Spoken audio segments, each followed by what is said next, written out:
Agregados pétreos. Son aquellos materiales que se extraen directamente de la naturaleza, no necesitando para su empleo nada más que darles la forma adecuada. Dentro de estos materiales se encuentran dos tipos. Aquellos materiales que se extraen de los macizos rocosos, es decir, las rocas. Y los obtenidos de la erosión de las mismas y del transporte y sedimentación de los materiales, sustancias granulares. Algunas fuentes de abastecimiento son canteras, es la explotación de los mantos rocosos o formaciones geológicas, donde los materiales se extraen usualmente desde cerros mediante tronaduras. Cauce de río, corresponde a la extracción desde el lecho del río, en los cuales se encuentra material arrastrado por el escurrimiento de las aguas. Bancos de sedimentación, son los bancos construidos artificialmente para embancar el material fino grueso que arrastran los ríos. Pozos secos, zonas de antiguos rellenos aluviales en valles cercanos a ríos. Los agregados pétreos se clasifican en agregados finos, arena. Las arenas, ya sean naturales o manufacturadas, son partículas que van desde 5 milímetros hasta 60 milímetros. Agregados gruesos, grava. Son partículas que van desde mayores a 5 milímetros hasta 125 milímetros. Ambos son fundamentales cuando se utilizan en una mezcla de concreto hidráulico. De acuerdo a su peso específico, los agregados se dividen en ligeros, normales y pesados. Estas diferencias los hacen aptos para producir concretos con cierta variedad en el peso unitario, el cual es una característica básica del producto final. Propiedades. Densidad. Durabilidad. Es el periodo de uso sin deteriorarse y perder sus propiedades. Dureza. Es la resistencia al rozamiento, rayadura, penetración. Resistencias mecánicas. Tienen muy buena resistencia a compresión. Propiedades térmicas. Baja conducción del calor o el frío. Propiedades eléctricas. Su coeficiente de conductividad eléctrica es muy bajo. Impermeabilidad. A mayor cantidad de poros en el material, mayor será la permeabilidad. Resistencia a la intemperie. Por ser un material natural, resiste a los agentes exteriores. Elasticidad.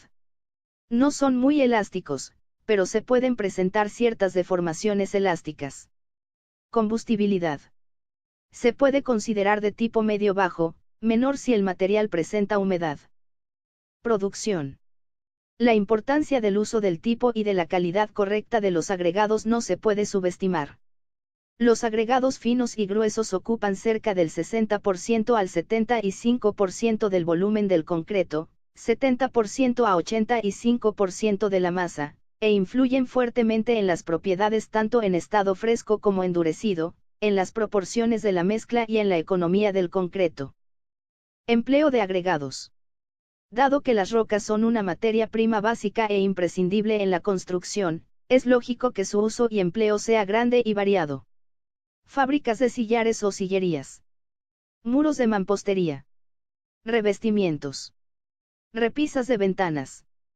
Arcos, bóvedas, cúpulas y puentes. Cubiertas. Materia prima para fabricar otros materiales. En carreteras y ferrocarriles. Barandillas. Obras hidráulicas. Obras marítimas. Pavimentos. Muros de tierra armada. Ornamentación, decoración y arte.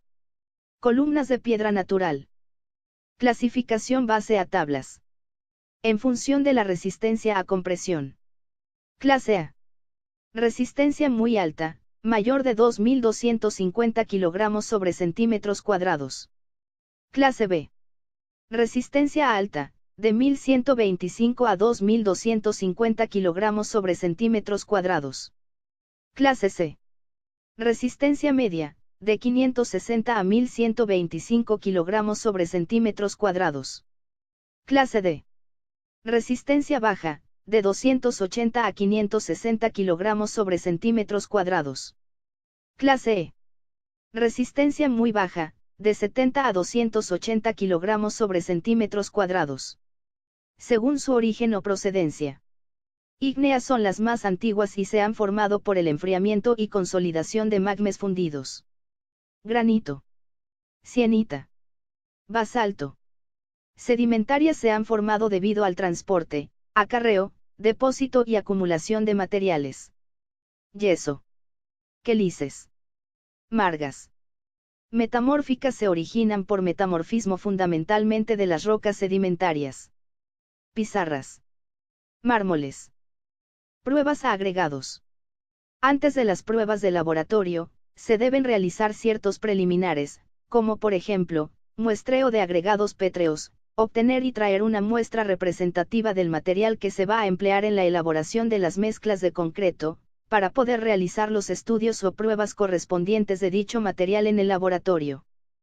Cuarteo, obtener una muestra representativa y del tamaño adecuado, para la prueba que se trate, de la muestra obtenida en campo. Una vez realizados estos preliminares se pueden realizar las pruebas de laboratorio que se consideren necesarias para un óptimo diseño en una mezcla de concreto. Humedad actual en arenas. Determina el porcentaje de humedad que contiene una arena en el momento que se va a utilizar para elaborar una mezcla, para así poder realizar la corrección correspondiente por humedad. Humedad superficial y humedad de absorción en arenas. Determina la capacidad máxima de absorción de una arena, expresada en porcentaje. Gravedad específica en arenas. Determina el peso de la unidad de volumen de ese material, sin considerar los vacíos que existen entre partícula y partícula. Las partículas se consideran saturadas en agua y superficialmente secas. Este resultado se utilizará en los proporcionamientos de concreto. Determinación del peso volumétrico seco y suelto en una arena. PVSS determina el peso por unidad de volumen de una arena cuando el acomodo de sus partículas está en forma libre o natural. Determinación del peso volumétrico seco y varillado de una arena. PVSV obtiene el peso por unidad de volumen de una arena, cuando el material tiene una determinada compactación. Análisis granulométrico en arenas.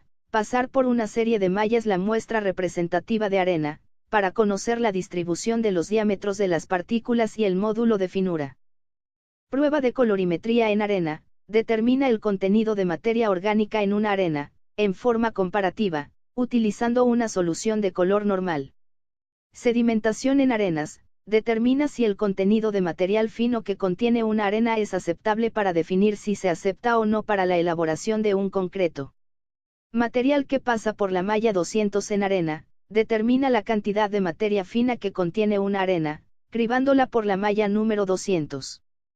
Prueba de terrones de arcilla en arena. Conoce la cantidad de terrones de arcilla que contiene una arena, ya que son partículas de baja resistencia estructural, que además al contacto con el agua, forman lodos que contaminan el concreto.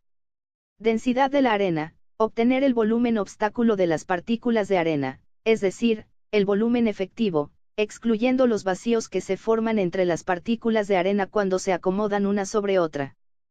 Equivalente de arena. Determina las proporciones volumétricas relativas de las partículas gruesas de un suelo respecto a los finos plásticos que contiene empleando un procedimiento que amplifica el volumen de los materiales finos plásticos. Muestreo en gravas. Obtiene una muestra representativa de este material para llevarla al laboratorio donde se le realizarán las pruebas correspondientes para el estudio representativo. Cuarteo en gravas. Obtiene una muestra representativa y del tamaño adecuado para realizar la prueba correspondiente al material de estudio. Humedad actual en gravas. Determina la cantidad de agua que contiene una grava en porcentaje, en estado natural, es decir, en el momento que va a ser utilizada. Humedad de absorción en gravas. Determina la capacidad máxima de absorción de una grava expresándola en porcentaje respecto a su peso seco. Densidad en gravas. Determina el volumen absoluto de las partículas de grava en peso por unidad de volumen. Peso volumétrico seco y suelto en gravas. PVSS determina el peso por unidad de volumen cuando la grava se encuentra en estado natural seco y suelto. Peso volumétrico seco y varillado en gravas. PVSV obtiene el peso de la grava por unidad de volumen cuando es sometida a cierto grado de compactación.